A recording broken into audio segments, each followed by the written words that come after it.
Bismillahirrahmanirrahim. Ladies and gentlemen, welcome to the discussion session of the ASEAN Summit on selecting the host for the SEA Games 2023. I will be the moderator for this session.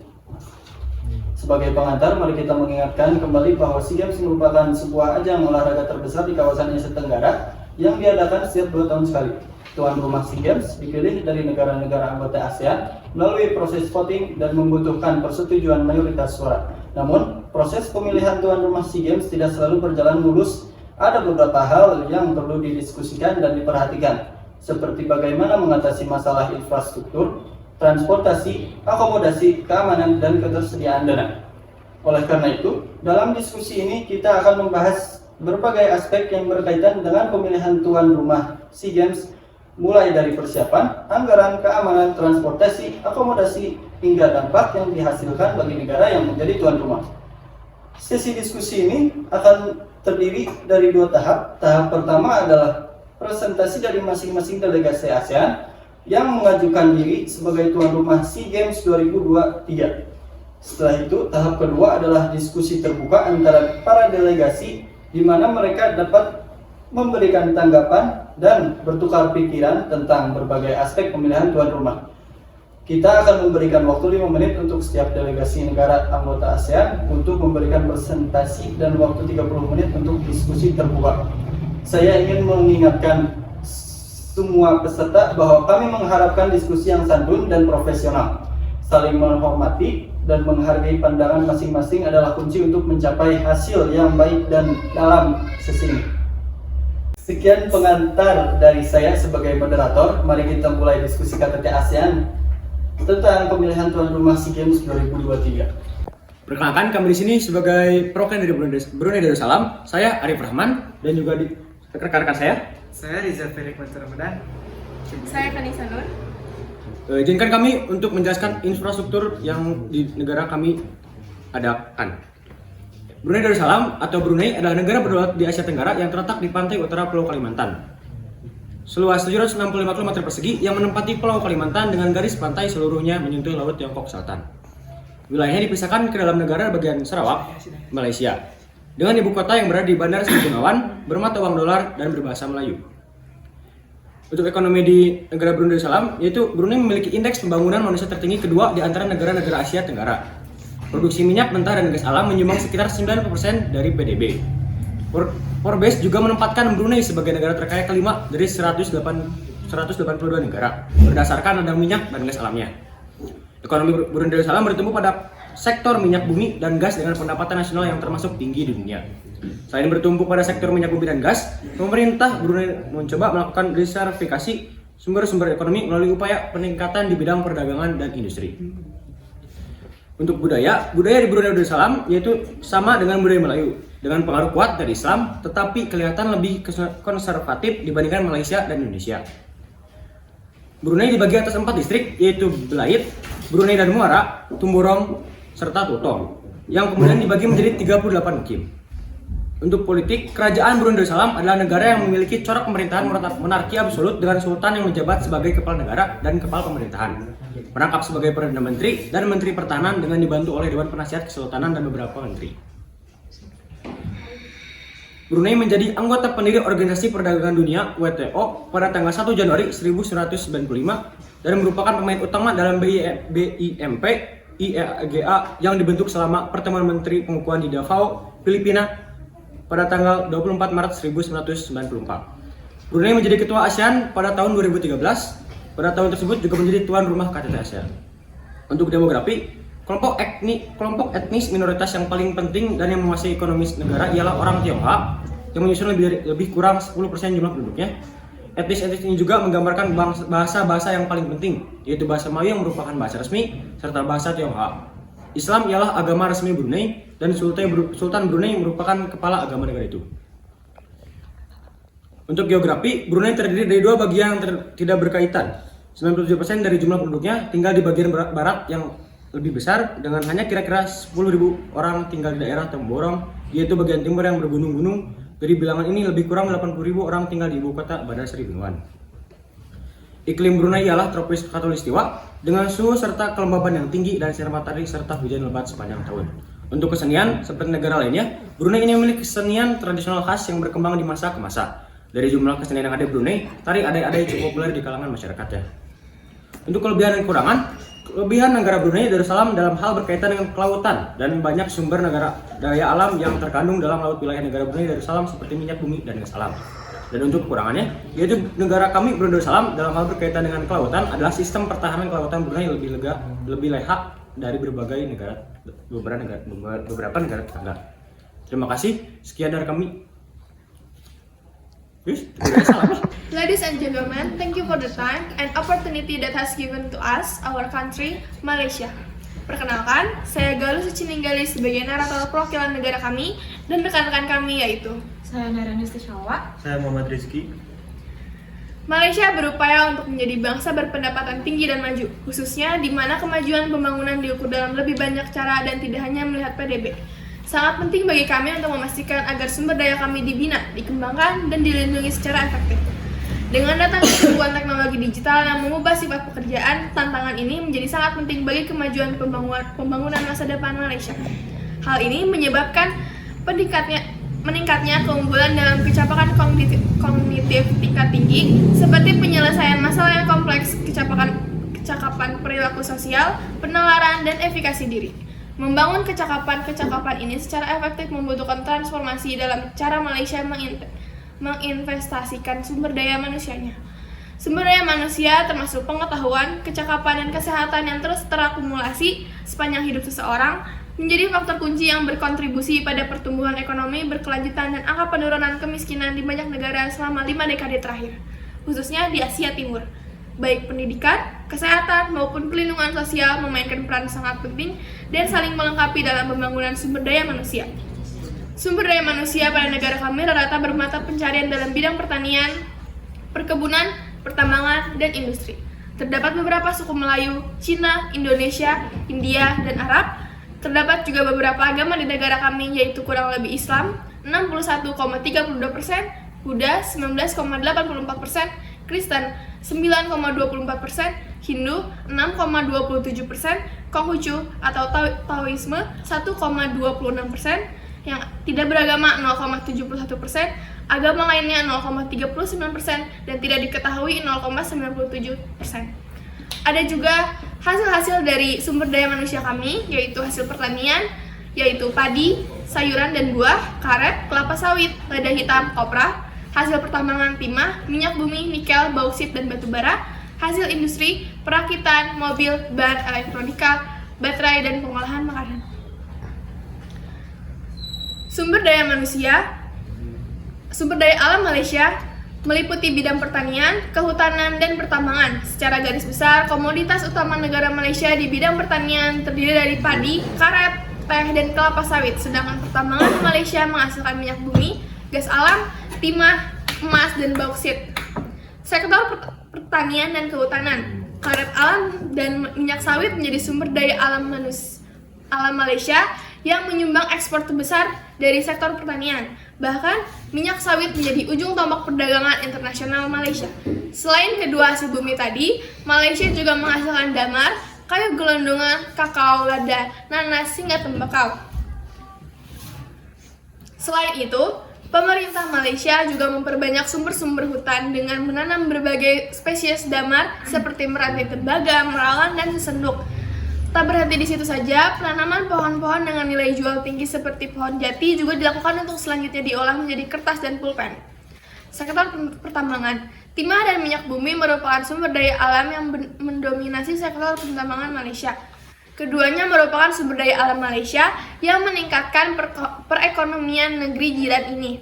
Bahkan, Malaysia dulu pernah menjadi penghasil timah terbesar di dunia. Walaupun pernah mendominasi perekonomian Malaysia, pada tahun 1972, minyak bumi dan gas alam menggeser timah sebagai komoditas utama pertambangan Malaysia. Hebatnya, pada tahun 2004 Malaysia berhasil menempati peringkat ke-24 yang menghasilkan cadangan minyak dunia dan peringkat 13 yang memiliki cadangan gas. Budaya Malaysia mengacu pada beragam budaya orang-orang Malaysia yang berbeda-beda. Orang pertama yang tinggal di kawasan tersebut adalah orang asal yang masih tersisa diikuti oleh orang Melayu yang berpindah dari daratan Asia ke sana pada zaman dahulu. Pengaruh budaya Tionghoa dan India muncul ketika perdagangan dimulai dengan negara-negara tersebut dan meningkat dengan adanya imigrasi ke Malaysia. Budaya lain yang sangat memengaruhi Malaysia termasuk budaya Persia, Arab, dan Britania. Beragam etnik yang ada di Malaysia kini mempunyai identitas budaya unik dan khas dengan beberapa persilangan budaya. Seni dan musik mempunyai tradisi yang lama di Malaysia dengan kesenian Melayu yang berasal dari Kesultanan Melayu. Seni tradisional berpusat pada bidang seperti ukiran, kerajinan perak, dan tenun. Pantang larang Islam membatasi karya seni yang menggambarkan manusia hingga pertengahan abad ke-20. Seni pertunjukan sangat populer dan seringkali menunjukkan pengaruh India. Berbagai pengaruh dapat dilihat dalam arsitektur dari kebudayaan perseorangan di Malaysia dari negara lain. Bangunan modern yang besar telah dibangun termasuk gunung kembar tertinggi di dunia, Menara Kembar Petronas. Musik Malaysia mempunyai beragam asal-usul dan sebagian besarnya didasarkan pada alat musik perkusi. Banyak kesusastraan awal Malaysia didasarkan pada wiracarita India yang tetap tidak mengubah walaupun orang Melayu memeluk Islam. Hal ini telah berkembang dalam beberapa dasawarsa terakhir.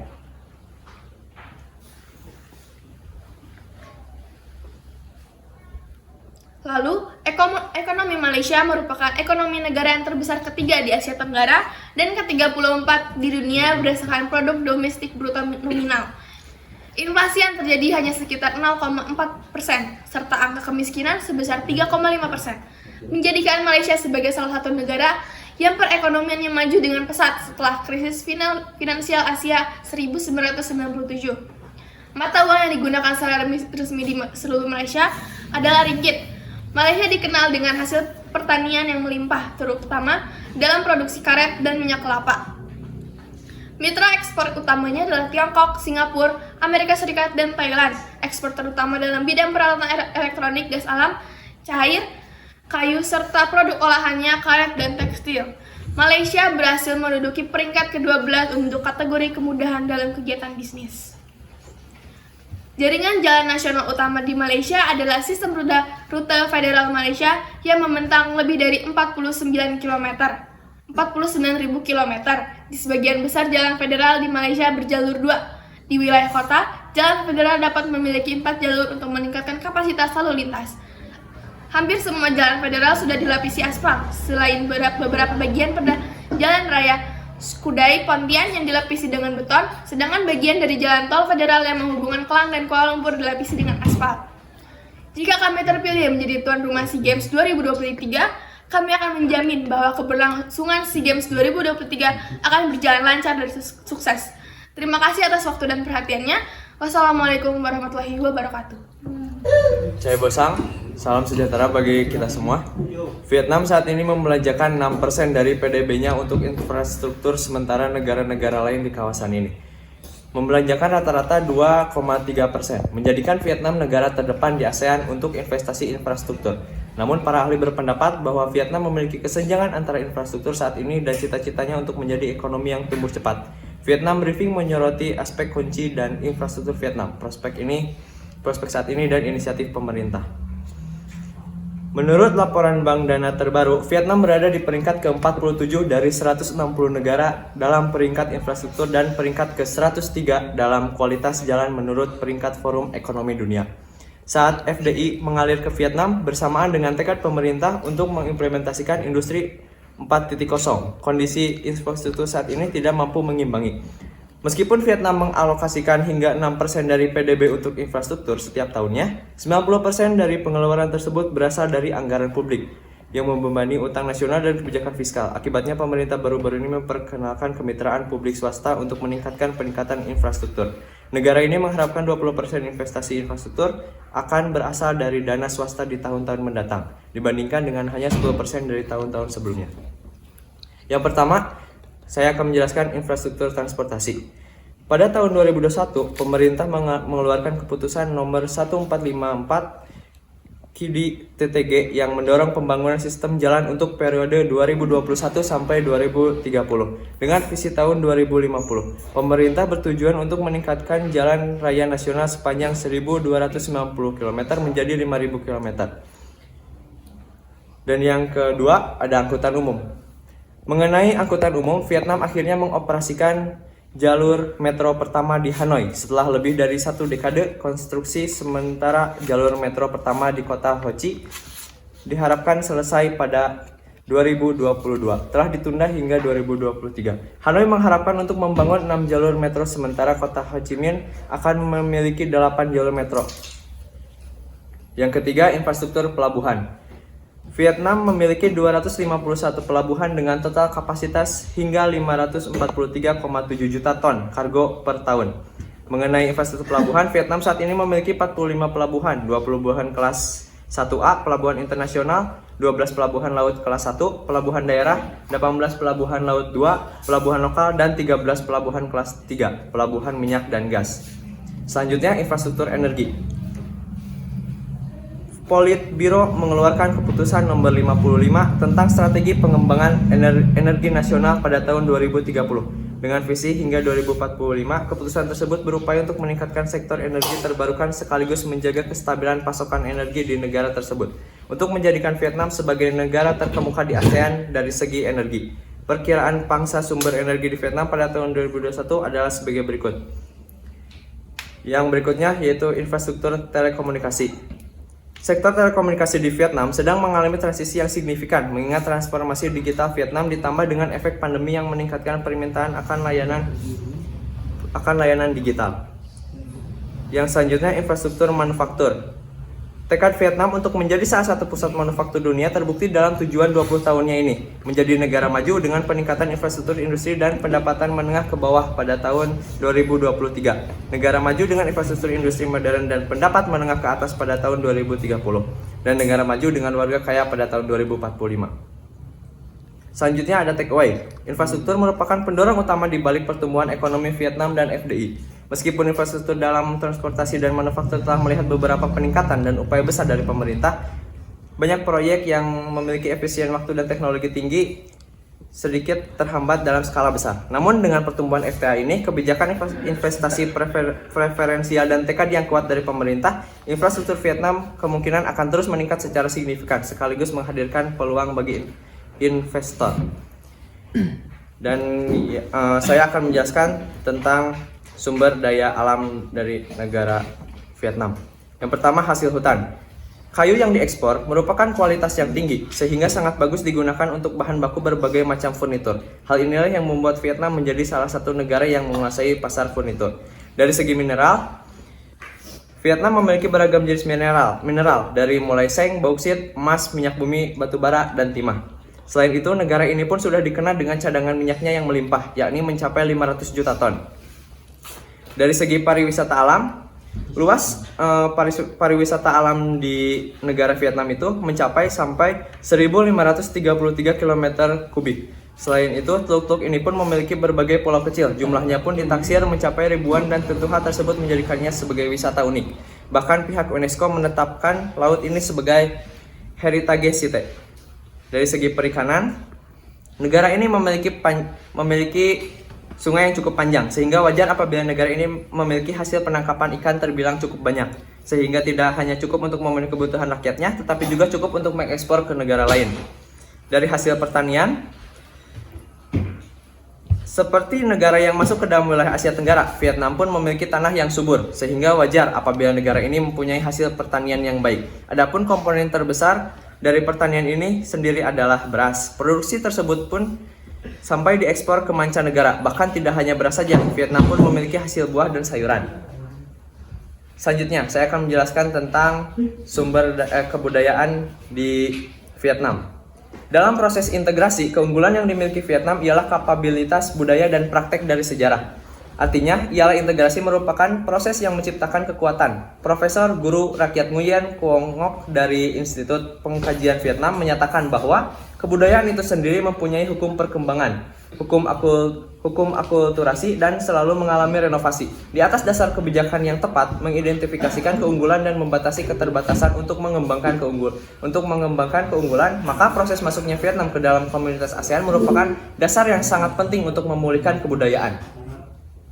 Dengan posisi geografi alam yang sudah ada, Vietnam adalah tempat bersambungnya dua kebudayaan besar, yaitu kebudayaan Asia Timur dan kebudayaan laut pulau dari negara-negara Asia Tenggara. Mengalami ribuan tahun didominasikan oleh feodalisme utara, peperangan dan kontak dengan kebudayaan barat pada awal abad ke-20 telah menciptakan keluasan dan satu keunggulan lagi bagi orang Vietnam untuk mudah berbaur dan berintegrasi.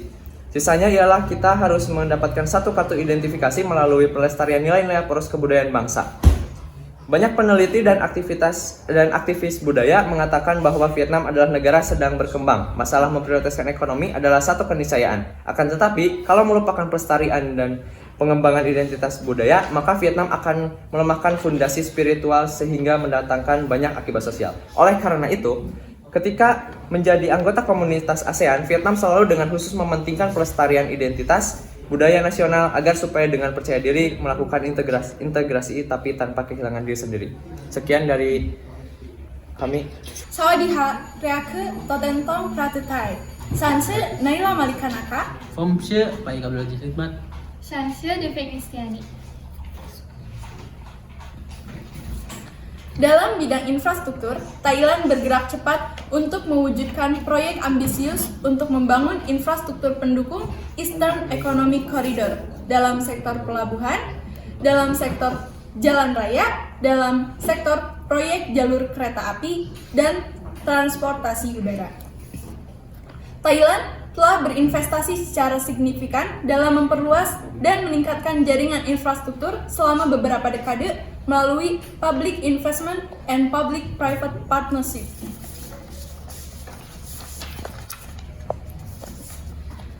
Thailand, Indonesia, dan Malaysia telah merampungkan 14 proyek infrastruktur konektivitas prioritas melalui kerjasama segitiga pertumbuhan, Growth Triangle, IMTGT, 3 proyek di Malaysia, 5 proyek di Indonesia, dan 6 proyek di Thailand. IMTGT mencakup 7 bidang utama, yaitu pariwisata, perdagangan dan investasi, transportasi, pertanian, lingkungan, sumber daya manusia, serta kerjasama di bidang halal. Kerjasama IMTGT ini juga merupakan building block dalam kerjasama ASEAN. Kemudian ada budaya. Budaya Thailand menganut kepercayaan atau agama secara kental. Mayoritas agama di Thailand adalah agama Theravada Buddha. Kemudian ada Wai atau ucapan penyambutan. Wai ini juga dilakukan sebagai rasa hormat kepada orang yang lebih senior. Ada 2 jenis Wai. Yang pertama yang tadi untuk menunjukkan rasa hormat kepada yang senior, dan yang kedua dilakukan kepada rahib Buddha. Budaya yang ketiga yaitu suku Thailand, ada suku Karen atau Kayin, di mana suku ini memiliki tradisi yang unik sebab dan diyakini bahwa semakin banyak kalung yang dililit di leher mereka, maka akan semakin menambah kecantikannya. Yang keempat, ada adat pernikahan di Thailand.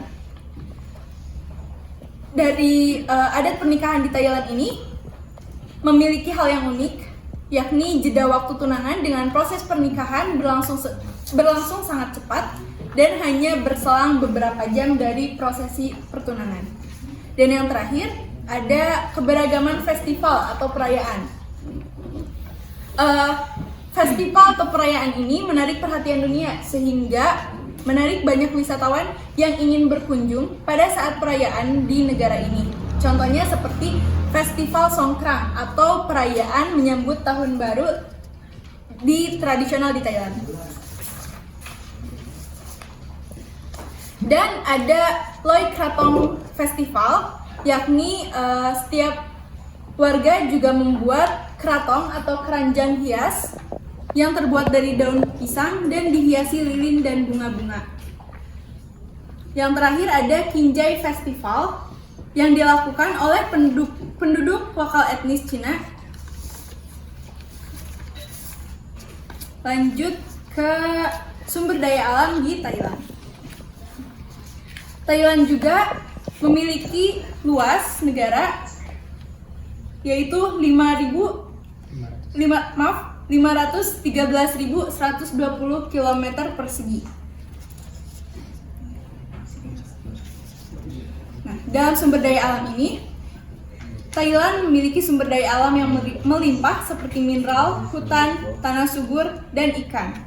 Dalam sektor sumber daya alam pertambangan seperti batu bara, emas, timah, gas alam, fluorid, batu kapur, basal, mangan, seng, gipsum, karet, niobium, tungseng, dan lignit.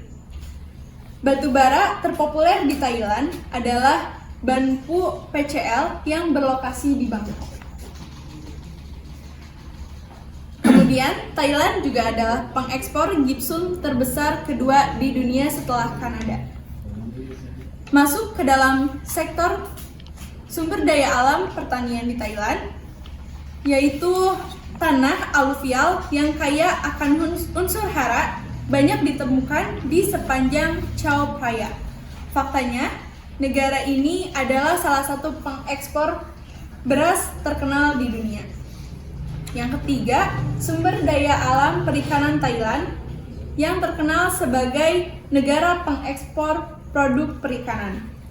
Yang keempat, sumber daya alam peternakan Thailand. Peternakan sapi perah sangat sukses di negara ini dan menghasilkan 2.800 ton susu setiap hari atau setidaknya 1 juta ton susu setiap tahun. Yang terakhir, sumber daya alam hutan di Thailand. Ini adalah 28% dari total luas wilayah di negara ini, di mana produk utama hutan yang paling berharga adalah kayu. Thailand sebagai pengekspor kayu tropis yang sangat terkenal seperti Tectona grandis atau kayu jati, rubber, pine, eucalyptus, dan Acacia mangium. Sekian, terima kasih telah memberikan perhatiannya kepada kami. Boa tarde a todos, obrigado ao moderador pela oportunidade que foi dada. First of all, my name is Paul Janana Saputra and my friend is Majaya Gaisani Sauki, and I am standing here as representative from Timor-Leste. Ladies and gentlemen, let me spread my argument first. Selamat sore, salam sejahtera bagi kita semua. Timor-Leste dikaruniai dengan lokasi strategis serta sumber daya alam yang melimpah. Timor-Leste berada dalam posisi yang unik. Kenapa begitu? Timor-Leste merupakan negara sebagai penghubung antara Asia Tenggara dan Pasifik Selatan dan merupakan pusat geopolitik antara Pasifik dan Samudra Hindia. Sedangkan Laut Timur kaya akan cadangan minyak bumi. Sebagai negara yang kecil, strategi diplomatik Timor-Leste adalah berusaha untuk memaksimalkan kepentingannya dalam bernavigasi di antara kepulauan-kepulauan kekuatan utama dunia. Timor-Leste adalah negara penghasil minyak yang cukup potensial meskipun dari segi kuantitas masih kalah jika dibandingkan dengan negara Indonesia maupun negara Arab Saudi Arabia. Tapi negara kami tahu cara memanfaatkan minyak-minyak tersebut dengan menabung uang hasil penjualannya melewati badan kas negara. Kami akan sebutkan beberapa fasilitas di negara kami. Yang pertama adalah fasilitas money changer. Terdapat satu fasilitas penukaran uang di Timor-Leste yaitu Western Union. Dan untuk fasilitas menginap, kami menyediakan Timor Plaza Hotel. Lalu rental car hire untuk fasilitas kendaraan di lokasi yang kami sediakan. 180 kendaraan yang terawat baik dari mobil hingga SUV dan bus untuk mengakomodasi kebutuhan transportasi. Dan yang terpenting, kami juga memiliki bandar udara internasional yang dikenal dengan nama Bandar Udara Internasional Presiden Nicolas Lobato yang terletak di ibu kota Timor-Leste. Bandara dikontrol oleh pasukan pertahanan Australian Defence Force selama operasi Asistut yang dimulai pada bulan Mei 2006. Sekian paparan dari kami. Selamat sore, salam sejahtera bagi kita semua. Perkenalkan, saya Nadira Nurskia dan saya Muhammad Gibran Adil Latif dari perwakilan negara Singapura. Pertama, di sini saya akan menjelaskan tentang negara Singapura. Singapura adalah negara dengan wilayah terkecil di Asia Tenggara. Walaupun demikian, Singapura telah tercatat sebagai negara paling maju di kawasan Asia Tenggara dengan pendapatan per kapita penduduknya pada tahun 2022 mencapai 82 miliar US dollar. Kemajuan negara Singapura didukung penuh dengan tingkat pendidikan yang tinggi, serta penguasaan di bidang teknologi.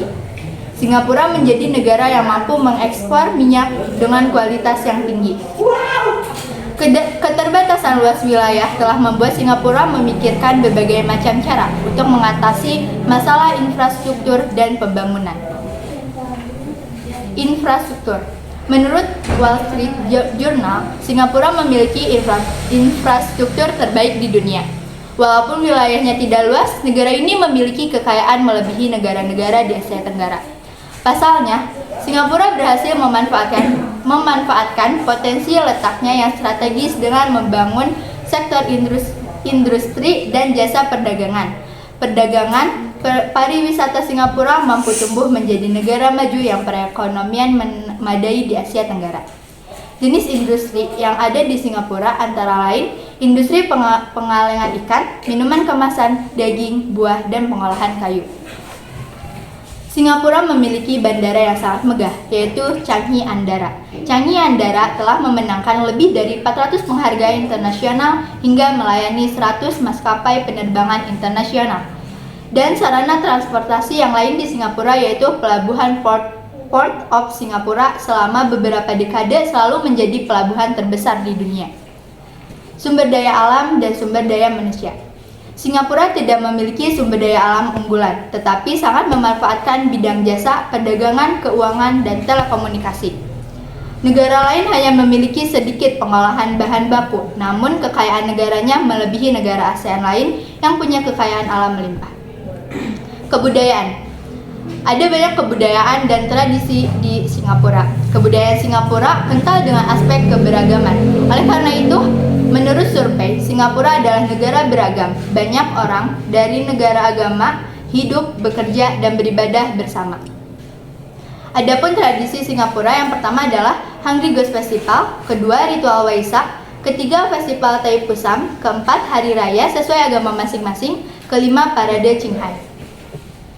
Singapura sebelumnya juga pernah menjadi tuan rumah pesta olahraga pada tahun 1973, 1983, 1993, dan 2015. Jika Singapura dipilih menjadi tuan rumah SEA Games tahun 2023, kami akan menerima dan melaksanakannya dengan penuh makna dan memberikan fasilitas-fasilitas yang sangat berkualitas seperti sarana transportasi yang kami miliki, yaitu pelabuhan dan bandara yang sangat besar dan canggih, Singapura Sport Hub seluas 35 hektar yang di dalamnya mencakup berbagai macam fasilitas olahraga seperti Stadion Nasional berkapasitas 55.000, Singapura Indoor Stadium berkapasitas 12.000, OCBC Aquatic Center kapasitas 3.000, dan berbagai fasilitas seperti lapangan basket, netball, voli, jalur lari, dan bersepeda. Dan kami akan menyediakan hotel-hotel untuk tempat peristirahatan para atlet dengan nyaman, sekitar 20 hotel seperti Marina Bay Sands, Shangri-La Singapura yang berada di pusat kota dan dekat dengan Singapura Sport Hub. Sekian paparan dari negara Singapura. Wassalamualaikum warahmatullahi wabarakatuh. Perkenalkan, kami dari negara Filipina. Adanya kami di sini untuk menerangkan tentang infrastruktur sumber daya alam dan manusia serta tentang kebudayaan yang ada di Filipina. Sebelum itu, izinkan saya memperkenalkan terlebih dahulu. Perkenalkan, nama saya Junior Cipta Seno dan belakang saya Alisa Payadi Junisa. Saya Fidina Febianti. Di sini saya akan menerangkan tentang infrastruktur SEA Games 2023. Kita bisa menyediakan Okada Manila untuk para peserta SEA Games untuk istirahat di negara kami. Dan juga ada stadion yang bernama Filipina Arena. Di situ ada 4 instruktur dan hub yang ditunjukkan untuk acara olahraga dan pesta olahraga SEA Games Tenggara, yaitu Clark, Subic, Metro Manila, dan arena lain-lainnya. Sebelum kelusut, keempat dilaporkan sebagai BLT, yaitu Batangas, La Union, dan Taigan. Untuk hub utama adalah Clark yang menampilkan kompleks olahraga yang masih dalam pembangunan dan pengembangan kota New York Clark di Capax. Dan tempat sekunder yaitu Subic, yang sedangkan tempat tersial adalah Metro Manila dan arena terdekat lainnya. Arena Filipina di Boncos, arena indoor terbesar di dunia, yaitu tuan rumah upacara pembukaan SEA Games 2019 Tenggara dalam upacara pembukaan Manila Question dan Manila pada menyalin kuali New York Clary City Stadion. Di budaya Filipina adalah Budaya Filipina adalah satu negara di Asia yang memiliki banyak kebudayaan yang unik mengagumkan. Jenis kebudayaan di Filipina sangat menarik untuk diketahui karena ciri-ciri khas dari negara tersebut. Filipina terkenal sebagai negara yang memiliki banyak keindahan alam dan tempat wisata dibangun dengan ekosistem di negara ini.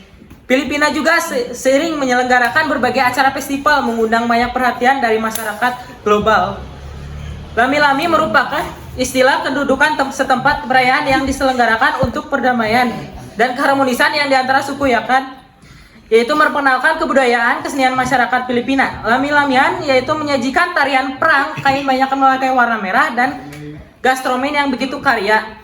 Itu untuk budaya dan yang bisa kami sediakan untuk SEA Games 2023 itu.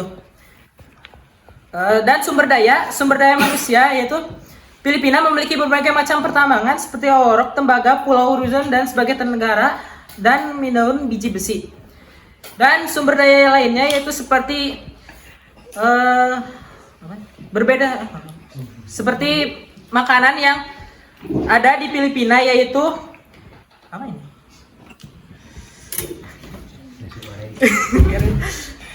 Ya itulah pokoknya makanan yang ada di Filipina yaitu nasi yang ada. Ya udah, lanjut ya. Filipina memiliki ekonomi kondisi yang mirip dengan Indonesia. Karena itu mereka bisa menerima standar upah yang berlaku di Indonesia.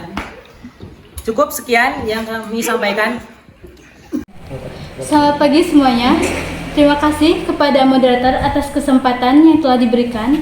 Hadirin rekan sekalian, Laos merupakan sebuah negara dengan pertumbuhan ekonomi yang cukup cepat. Dikarenakan kami memiliki potensi sumber daya alam yang berperan, yang beragam dan cukup melimpah. Bahkan salah satunya menjadi andalan negara atau dapat dikatakan penyumbang pendapatan terbesar.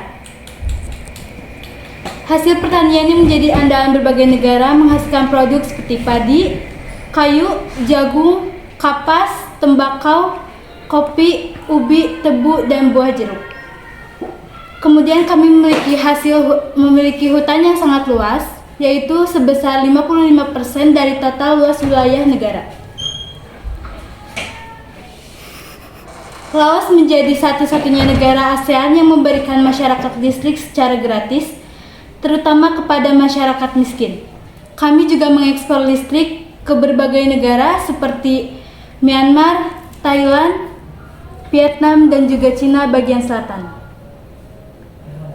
Dalam pertemuan KTT kali ini, kami menyelenggarakan SEA Games di Laos seperti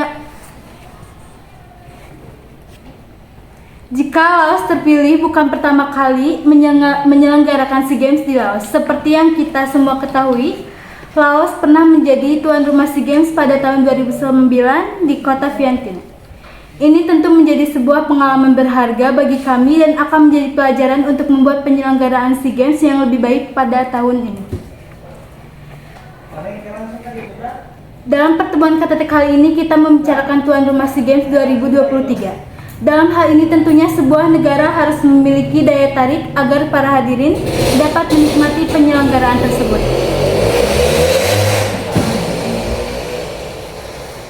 Tidak hanya dalam pengalaman penyelenggaraan, Laos juga memiliki pemandangan alam menjadi tempat wisata yang mampu menarik para turis luar negeri maupun para atlet. Pemandangan yang sangat indah bisa ditemukan di wilayah Sungai Mekong, air terjun Kuangsi, dan Gua Pak Oi. Laos memiliki beberapa atraksi wisata populer, salah satunya air terjun Hone Phapeng yang merupakan air terjun terbesar di Asia Tenggara, yang disebut Niagara dari Timur. Kemudian, Padat Luang, sebuah candi Buddha besar berlapis emas yang terletak di kota Vientiane.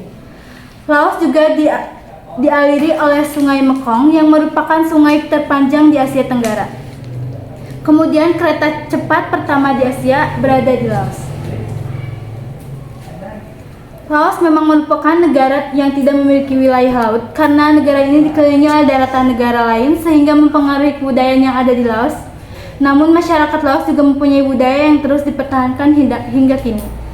Beberapa budaya khas Laos diantaranya adalah perayaan Baci atau Saukuan untuk merayakan tahap kehidupan baru, upacara bau bangfai saat menjelang musim hujan, serta berbagai jenis budaya khas lain seperti patung Buddhis, kepercayaan, bahasa, rumah adat, pakaian adat, seni musik, masakan khas, bahkan aturan sosial. Suatu kebudayaan menjadi ciri atau karakteristik suatu negara, maka hal-hal yang ditemukan pada negara kami akan menjadi ciri khas tersendiri yang menarik para pengunjung. Demikian dari paparan yang saya sampaikan, maka Laos patutnya dipertimbangkan untuk menjadi tuan rumah SEA Games 2023. Terima kasih. Selesai. My name Muhammad Abdul Rahman. My name is Prima Median Suwandi. And my name is Rifa Agawinda. We are a representative of Cambodia country. I would like to thank God who has given us mercies and health so we can attend this meeting in a good condition.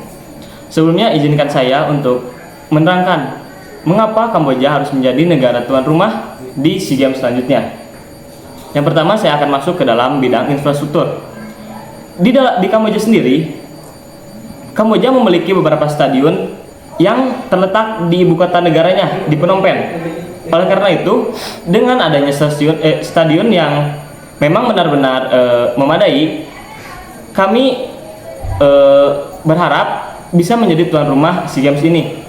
Karena di Phnom Penh sendiri ada beberapa stadium yang memang sudah memiliki sertifikat internasional. Yang kedua, kami akan membahas tentang transportasi. Kamboja sendiri memiliki transportasi umum yang memang mudah untuk dicapai oleh setiap orang. Dan di Kamboja sendiri ada beberapa bandara yang memang berada di ibu kota Kamboja, yaitu Phnom Penh. Yang ketiga, kesiapan dana. Kami sendiri sebagai pihak dari Kamboja tentunya sudah menyiapkan beberapa dana ketika kita dipilih menjadi tuan rumah SEA Games. Karena pada kuartal 3 2022, kuartal 3 ekonomi pada tahun 2022, Kamboja memiliki tingkat ekonomi yang menaik dalam beberapa persentase. Oleh karena itu, kami juga siap untuk melontarkan beberapa dana yang ditekankan pada adanya SEA Games di negara kita Kamboja sendiri ini. Dan kami juga menekankan bahwa kami selaku Kamboja tidak pernah menjadi tuan rumah di SEA Games. Oleh karena itu, kami meminta kepada seluruh pihak yang ada di sini untuk bisa memilih kami sebagai tuan rumah di SEA Games dan memberikan kesempatan kepada kami untuk memberitahu bahwa kami juga memiliki budaya yang menarik. Oleh karena itu, dengan adanya beberapa hal yang tadi saya sebutkan, dari mulai infrastruktur dan transportasi dan kesiapan dana yang dimiliki oleh negara Kamboja, kami siap untuk menjadi tuan rumah SEA Games 2023 ini. Oleh karena itu, kami sekali lagi memohon kepada semua pihak memberikan kami kesempatan untuk melihat budaya yang negara Kamboja punya. Sekian yang dapat saya sampaikan, mohon maaf bila ada kesalahan. Untuk sesi debat penentuan tuan rumah SEA Games 2023 dimulai.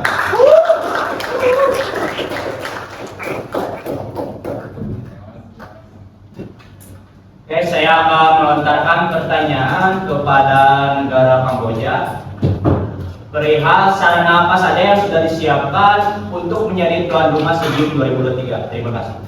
Tentu saudaraku, saya di sini akan menjelaskan bagaimana kami mempersiapkan untuk menjadi tuan rumah SEA Games 2023. Pada kuartal 3 tahun 2022, kami tingkat ekonomi yang ada di negara kami menaik. Oleh karena itu, kami juga mempersiapkan beberapa infrastruktur. Salah satunya itu stadion, dan tentunya kami juga mempunyai bandara-bandara yang mencukupi area transportasi dari berbagai negara untuk datang ke negara kami. Kami juga telah menciptakan adanya budaya yang akan menyambut kedatangan dengan negara lain. Tadi saudara dari Timor Leste menanyakan tentang infrastruktur kan ya. Nah, pada tahun 2022 kemarin, pada kuartal 2 tahun 2022, kami telah renovasi stadion yang ada di ibu kota kami. Oleh karena itu, kami siap untuk menjadi tuan rumah SEA Games 2023 ini. Seperti itu.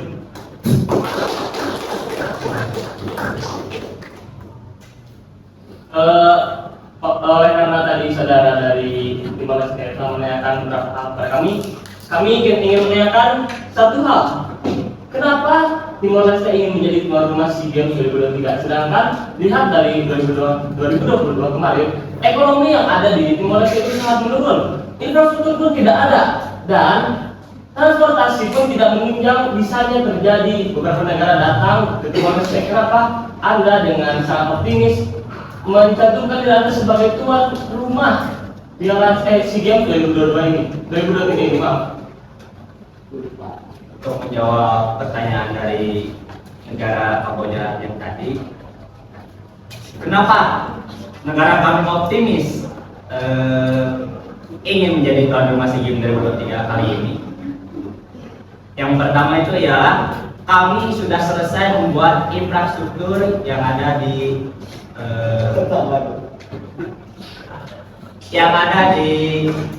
ibu kota kami, seperti bandara. Itu sih saudaraku, saya lihat Timor Leste beberapa bulan bahkan dari kemarin atau beberapa tahun kemarin tidak adanya infrastruktur yang terbangun, dimulai dari Presiden Anda yang baru ini tidak adanya infrastruktur yang berkembang besar. Kenapa Anda bisa bilang ada infrastruktur di sana, ada pembangunan yang ada? Itu saudaraku, saya belum berbicara. Di sini saya ingin menekankan tidak adanya peningkatan yang besar di infrastruktur Timor Leste. Hanya beberapa renovasi ringan. Kenapa Anda tiba-tiba ingin mencalonkan menjadi tuan rumah SEA Games 2023?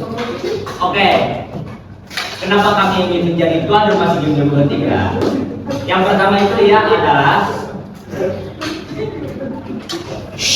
Hadirin tetap tenang. Siap.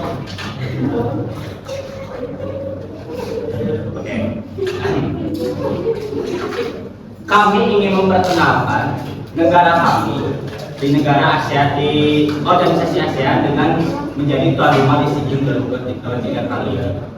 Karena kenapa? Karena Timor Leste merupakan negara baru yang masuk sebagai anggota ke-11 dari ASEAN.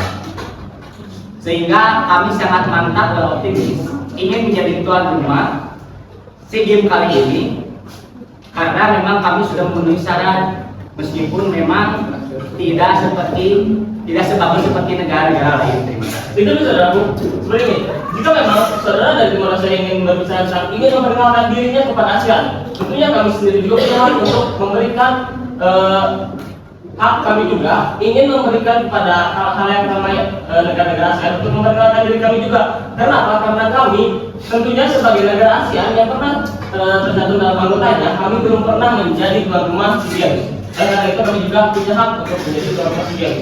Dan tadi saudara dari Timor Leste sempat menyinggung tentang kesiapan. Tentunya jika dibandingkan face to face di antara Thailand dan Timor Leste, Kamboja dan Timor Leste, seharusnya Kamboja lah yang punya infrastruktur lebih dan yang bisa dibilang lebih baik daripada Timor Leste. Tanpa mereka selamat, memang begitu adanya faktor tersebut.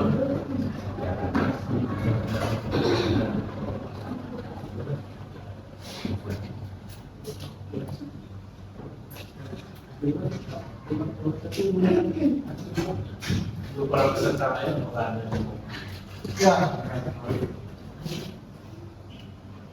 Dan itu seperti ini.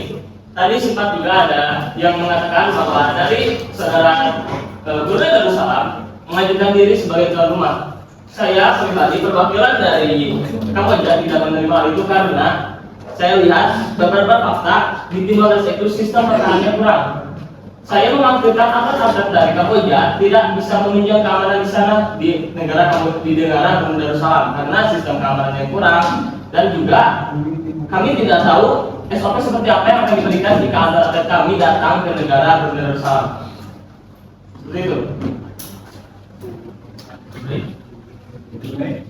Jadi saudaraku, sebelumnya di sini kami pernah menjadi tuan rumah SEA Games ke-20 di negara kami, Brunei Darussalam, itu pada 7 sampai 12 Agustus 2009. Dan kami juga memiliki beberapa fasilitas yang kami sediakan kepada orang-orang ataupun peserta SEA Games untuk SEA Games yang akan datang. Yang antaranya itu kami memiliki stadion Sultan Hasanuddin Bolkiah yang memiliki kapasitas 28.000 sampai 30.000 orang, dan BCRC Sport Center, National Bolkiah National Swimming Pool, dan di indoor stadium yang berada di Brakas. Itu merupakan fasilitas yang kami sediakan kepada peserta untuk SEA Games yang akan datang. Kami juga memiliki pertimbangan setelah menjadi tuan rumah SEA Games ke-20 di tahun 1999, kami memiliki beberapa pertimbangan, bahkan banyak pertimbangan yang telah kami laksanakan sebelumnya, sehingga kami optimis bisa menjadi tuan rumah selanjutnya yang akan lebih baik dari sebelumnya. Oke, saudaraku, interupsi. Jadi seperti ini. Saudara Brunei sempat menyinggung tentang SEA Games yang pernah terjadi di Brunei sebelumnya. Saya ingin saudara dari Brunei introspeksi diri, apakah review dari SEA Games tahun-tahun yang pernah dilaksanakan oleh Brunei itu positif? Jika ada yang positif, silakan bicarakan di sini. Karena yang saya tahu, review dari SEA Games 1900 tahun berapa? 1999 itu adalah banyak hal-hal negatif yang ada pada SEA Games pada tahun tersebut.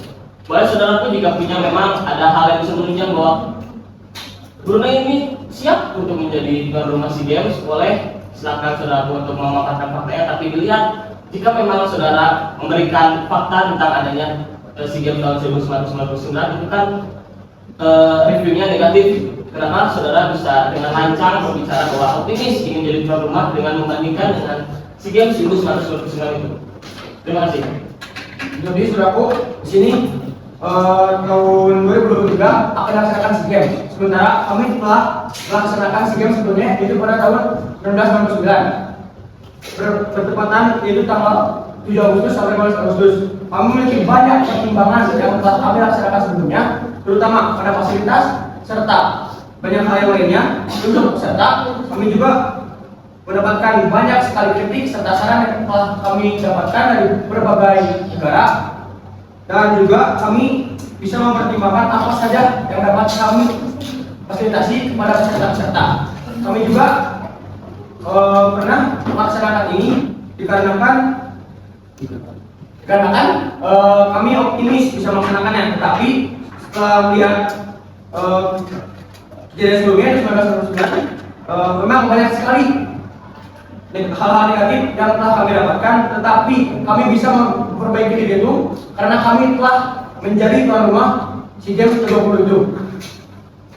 Mempertimbangkan kami telah menjadi tuan rumah SEA Games ke-20 itu pada tahun 1999, kami juga memiliki banyak sekali kritik serta saran dan juga pertimbangan kepada negara-negara yang telah menjadi tuan rumah SEA Games, yaitu seperti Thailand, Myanmar, Vietnam, Malaysia, Singapura, dan juga negara-negara lainnya. Sementara di sini Vietnam juga ingin menjadi tuan rumah karena akan melihat dari negara-negara sebelumnya yang telah menjadi tuan rumah SEA Games ingin sekali mengembalikan nama Vietnam yang telah turun dari negara-negara lain. Vietnam ingin sekali menjadi tuan rumah dikarenakan optimis dan juga percaya diri dikarenakan fasilitas serta infrastruktur yang Vietnam berikan kepada peserta-peserta telah layak dan juga 100% bisa. Bagaimana dengan saudara Vietnam? Interupsi, saudaraku. Tahun ini, tahun 2023, Vietnam sangat optimis untuk menjadi tuan rumah SEA Games 2023. Karena apa? Karena kami telah menciptakan infrastruktur yang sangat baik pada tahun ini, yaitu dengan adanya 5 stadion dan bahkan terdapat fasilitas-fasilitas seperti penginapan ataupun sebagai transportasi umum yang sangat lebih baik dibanding tahun-tahun yang sebelumnya. Karena dengan itu, kita dari perwakilan sebagai Vietnam sangat percaya diri dengan menjadinya tuan rumah SEA Games tahun 2023. Karena dari segi pengamanan, dari segi transportasi, bahkan segi penginapan ataupun penampungan dari negara-negara lain telah dipersiapkan secara dengan baik pada tahun 2023 kali ini. Ya, saudaraku. Mungkin saya ingin menanyakan tentang persiapan pada tuan rumah pada negara Indonesia. Mengapa negara Indonesia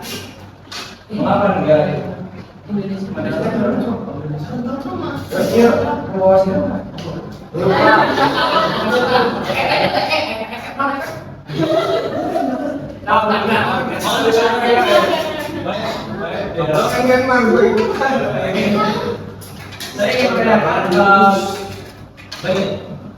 ingin menanyakan untuk persiapan pada negara Singapura, apakah negara Singapura ini berhak ataupun cocok untuk menjadi tuan rumah SEA Games tahun 2023 ini dengan dengan lahan yang sangat minim untuk diadakannya SEA Games tahun 2023 kali ini.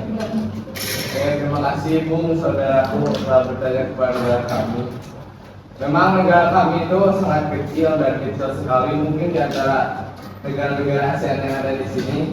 Tapi infrastruktur yang kami punya belum ada yang membandingkan di benua Asia ini. Pelabuhan yang begitu besar, bandara Changi yang begitu luas. Apakah di sini sudah ada fasilitas yang bagus itu? Stadion lantai 7, setiap lantainya berbeda-beda, ada lapangan bola, kolam renang, dan itu semua berstandar internasional, malah bisa melebihi internasional. Itu saudaraku, saudara dari Singapura,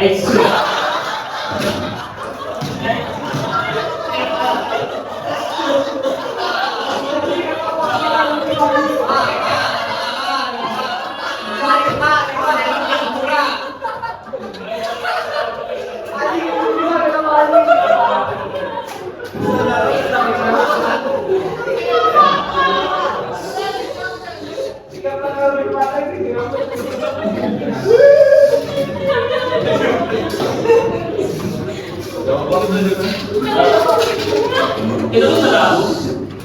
Tadi hal yang tadi disampaikan oleh saudara dari Singapura menjelaskan bahwa mereka mempunyai dari beberapa sisi, yaitu hal-hal yang positif. Tapi saya ingin menyinggung di sini, Singapura ini negara yang mempunyai biaya hidup paling mahal. Saya harap jika memang Singapura dipilih sebagai tuan rumah SEA Games 2023, apakah Singapura bisa memberikan modal akomodasi kepada para peserta SEA Games 2023? Karena mahalnya akan biaya pelabuhan, biaya bandara, biaya hotel. Apakah bisa dari sisi Singapura memberikan kami para peserta SEA Games 2023 akomodasi dari sisi apapun? Terima kasih. Terima kasih Bu. Mungkin bisa saya jawab pertanyaan dari negara Kamboja. Dengan menjadikan tuan rumah Singapura menjadi tuan rumah itu sudah menjadi penghormatan bagi kami yang sangat besar. Jadi semua negara-negara yang ada di sini kita akan berikan fasilitas yang paling mewah di negara kami. Jadi tidak akan ada yang menyesal, tidak seperti mungkin Timor Leste tadi atau Brunei Darussalam yang menurut Anda tadi kurang. Jadi menurut kami insya Allah menurut kami bisa untuk membuat Anda semua nyaman dan layak untuk menjalankan SEA Games tahun ini. Itu bisa aku. Tapi seperti ini, jika memang Singapura bisa memberikan fasilitas yang baik, kami dari sisi Kamboja telah bekerjasama dengan beberapa pihak, perhotelan, pihak bandara, pihak pelabuhan untuk memberikan fasilitas terbaik, dan saya jamin kalian para peserta SEA Games 2023 tidak usah membayar. Oleh karena itu kami siap menjadi tuan rumah SEA Games 2023. Terima kasih.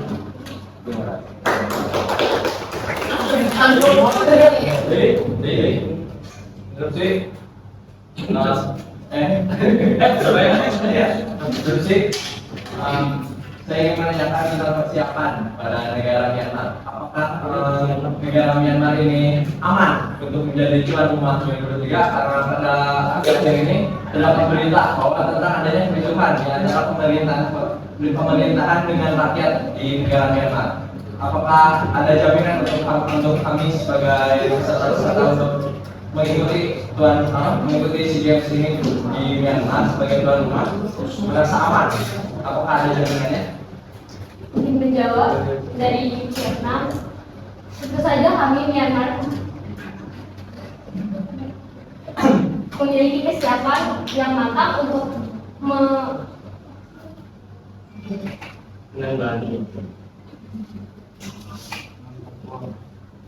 menjadi tuan rumah SEA Games 2023. Yang tentu saja kami memiliki beberapa tentara yang ada di negara kami yang siap untuk mengawal para atlet SEA Games dari negara lain untuk berlaga di negara kami.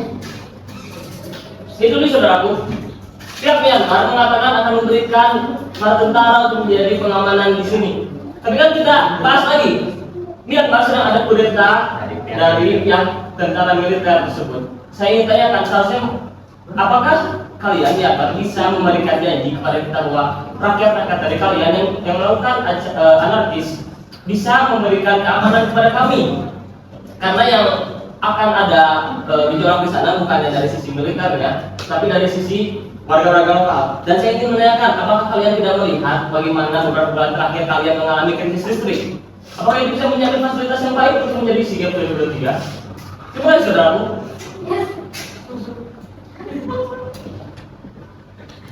Ya baik, terima kasih saudaraku. Tentu saja kami akan menjamin semua fasilitas yang telah disediakan oleh negara kami.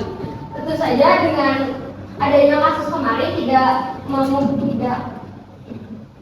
dijadikan patokan untuk kami untuk menjadi tuan SEA Games 2023 karena kami telah berpengalaman dari tahun-tahun sebelumnya dengan kami menjadi tuan rumah SEA Games 2023. Kami akan mengamani masyarakat kami untuk membawa konflik ini kepada acara yang akan dilaksanakan tentunya. Oke, itu saudaraku. Dari pihak Myanmar mengatakan adanya dari sisi keamanan. Jadi kita singgung ke sisi tersebut. Apakah negara Myanmar dengan adanya kasus tersebut banyak sekali isu ekonomi yang terjadi? Apakah Myanmar sanggup melaksanakan dan memfasilitasi semua atlet yang akan datang dengan fasilitas yang terbaik? Tentunya juga tidak ada yang namanya fasilitas yang cacat. Kan karena kita tahu kan beberapa bulan dan tahun kebelakang Myanmar sedang ada konflik, tentunya ini berdampak kepada sisi ekonomi dari negara Myanmar itu sendiri. Kenapa negara Myanmar dengan keadaan seperti ini masih bisa optimis menyalurkan diri sebagai tuan rumah SEA Games 2023? Harusnya pihak dari Indonesia bisa dengan bijaksana tidak memilih Myanmar karena ada beberapa hal yang menjadi pertimbangan di sini. Terima kasih.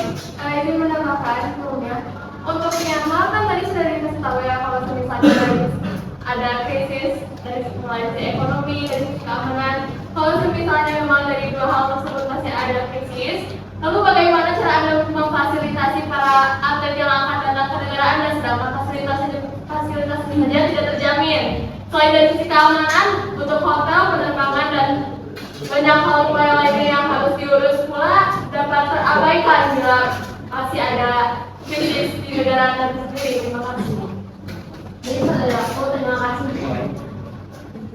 Kami akan mempertanggungjawabkan semuanya dengan baik keamanan ataupun yang lainnya karena negara kami terkenal dengan masyarakat yang ramah tentunya dan juga Poin itu sih saudaraku, poinnya bukan di situ. Kan sudah dijelaskan sendiri bahwa antara pemerintah dan rakyat sudah ada konflik, sedangkan sekarang ingin dibuat sebuah acara di negara Anda, sedangkan antara rakyat dan pemerintahnya sendiri tidak akur. Bagaimana? Jadi saudaraku dimenangkan.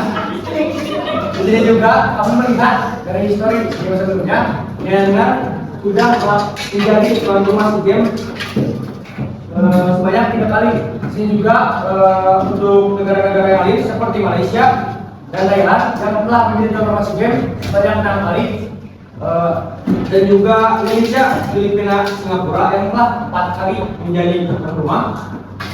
Pada negara-negara yang belum pernah menjadi SEA Games atau bahkan baru pertama kali, mereka ini sebagai patokan atau bahkan menjadi kesempatan bagi negara-negara yang belum pernah menjadi SEA Games. Sementara untuk negara-negara yang telah sering atau telah menjadi tuan rumah SEA Games bisa mempertimbangkan bahwa negara-negara yang berada di sini dapat menjadi tuan rumah, tidak hanya selalu Malaysia, Thailand, dan juga yang lainnya. Terima kasih. Oke, dulu saudaraku. Dilihat dari perkataan yang telah saudara Brunei sampaikan, saya setuju. Dan kami mengajukan diri karena kami tidak pernah menjadi tuan rumah SEA Games 2023. Saya harap dari pihak Indonesia bisa memberikan kebijakan yang baik terhadap siapa yang akan menjadi tuan rumah selanjutnya. karena kami belum pernah menjadi tuan rumah SEA Games 2023, sedangkan kami telah memenuhi persyaratan-persyaratan untuk menjadi tuan rumah SEA Games 2023. Dan saya akan menyinggung sedikit tentang SEA Games tahun kemarin, yaitu SEA Games 2019 yang diselenggarakan di negara Filipina. Jadi seperti ini. Kenapa sekarang Filipina mengajukan diri lagi sebab ingin menjadi tuan rumah SEA Games 2023, sedangkan pada tahun 2019 kemarin di negara Filipina itu, dan sekarang masih terjadi ya, sampai sekarang Filipina ini kekurangan air bersih dan makanan kepada penduduknya. Itu poin yang satu. Poin yang kedua, saat SEA Games 2019 kemarin atlet dari Indonesia diberikan makanan yang tidak halal. Benar kan? Benar saudaraku? Poin yang ketiga, SEA Games 2019 kemarin di Filipina, para atlet tidak mendapatkan akomoditas transportasi seutuhnya, banyak atlet terlantar di bandara. Benar kan saudara-saudara? Oleh karena itu saya ingin memberikan alasan kenapa Filipina ingin mengajukan lagi sebagai tuan rumah SEA Games 2023, sedangkan tahun 2019 kemarin Filipina saya anggap telah banyak kegagalan yang terjadi di SEA Games 2019. Terima kasih saudaraku. Interupsi saudaraku. Saya juga ingin menambahkan untuk Filipina tahun 2019 adanya saat atlet bulu tangkis yang berada di podium itu tidak ada lampu, di mana hanya diterangi oleh penerangan mobil saja. Interupsi saudaraku, sebelum kita ke Filipina, saya menyerahkan kepada Myanmar. Myanmar menurut riset kekurangan sumber daya alam. Myanmar pernah mengalami krisis listrik yang sangat serius. Setiap perusahaan melakukan memasang generator pasokan listrik untuk masyarakatnya masih cukup minim. Bagaimana cara menyikapi negara Myanmar menyikapi masalah yang serius ini? Karena gimana kalau lagi lomba tiba-tiba masuk ada listrik gitu, kan malu-maluin. Terima kasih. Jadi saudaraku, maaf saudara dari negara Malaysia.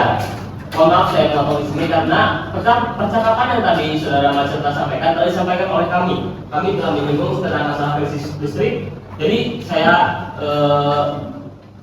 pikir masalah ini sudah selesai disampaikan oleh Myanmar dan tidak usah diungkit lagi karena ini sudah menjadi dan sudah dijawab juga oleh pihak Myanmar. Karena biarkan bila kita terus membahas ini, pembahasan ini akan terus memutar-mutar di sini saja. Saya ingin menanyakan kepada pihak Filipina bagaimana konfirmasi dari pihak Filipina. Terima kasih saudaraku. Interupsi saudara. Jadi saya yang Thailand bahas.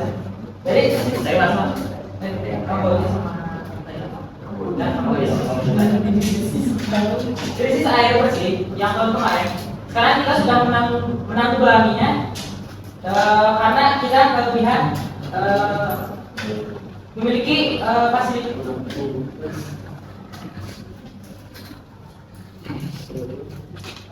Karena kita memiliki sumber daya yang banyak. Jadi kita yang krisis air bersih tahun kemarin kita sudah menanggulanginya tahun sekarang. Dan juga makanan yang tidak halal kita akan memperbaikinya untuk SEA Games yang memberikan yang halal saja. Nah, untuk sekarang fasilitas infrastruktur yang Thailand minta. Nama apa Thailand? Aku mau Thailand.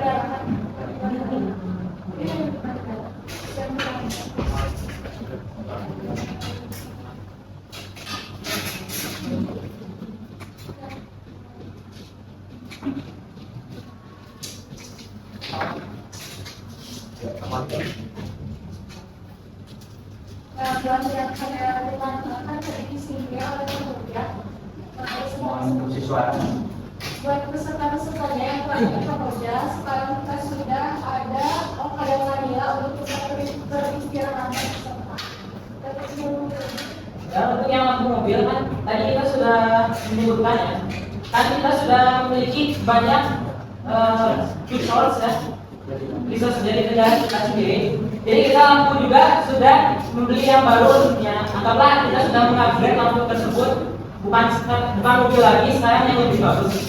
Interupsi saudaraku, jika saudara bilang akan menanggulangi dan akan mengganti dengan yang lebih baik lagi, berarti tahun sebelumnya, tahun 2019, saudara dari Filipina tidak berpikir panjang akan adanya hal-hal yang akan terjadi, dampak buruk yang akan terjadi, berarti saudara tidak memikirkan hal itu. Lalu mengapa saudara percaya diri lagi untuk mengajukan negara Anda sebagai tuan rumah SEA Games 2023?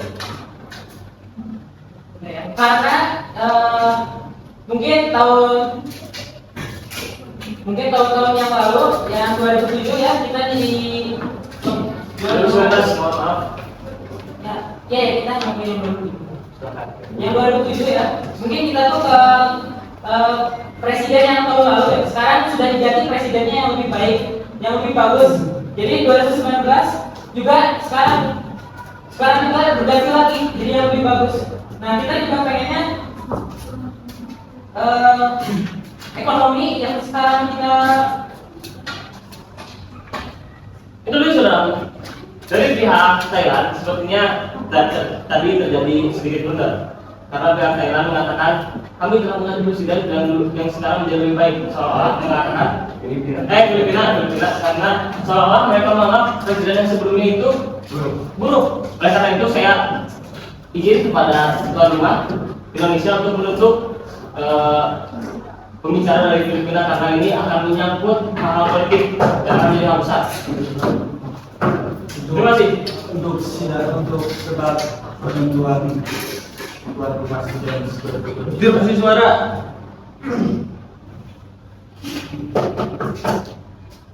Untuk debat penentuan tuan rumah SEA Games 2023, kami putuskan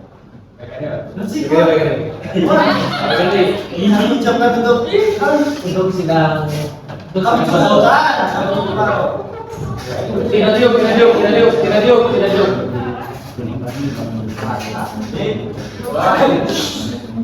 Dia ngomong. Anda semua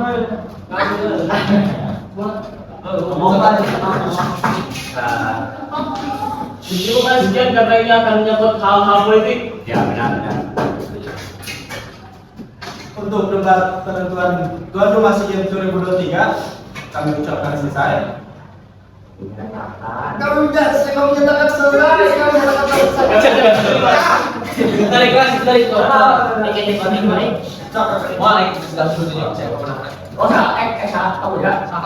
Yo.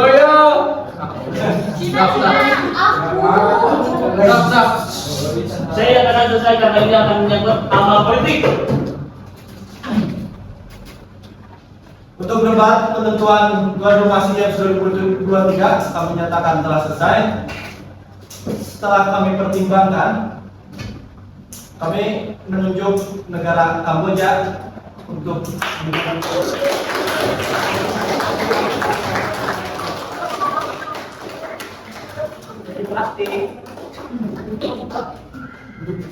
Itu saudaraku, saya menerima amanah yang diberikan oleh pihak Indonesia karena kami akan menjadi tuan rumah SEA Games 2023. Saya juga minta bantuannya kepada semua negara. Semoga kita bisa bekerja sama untuk mewujudkan SEA Games 2023 yang lebih baik dan lebih bersemangat di depannya. Terima kasih.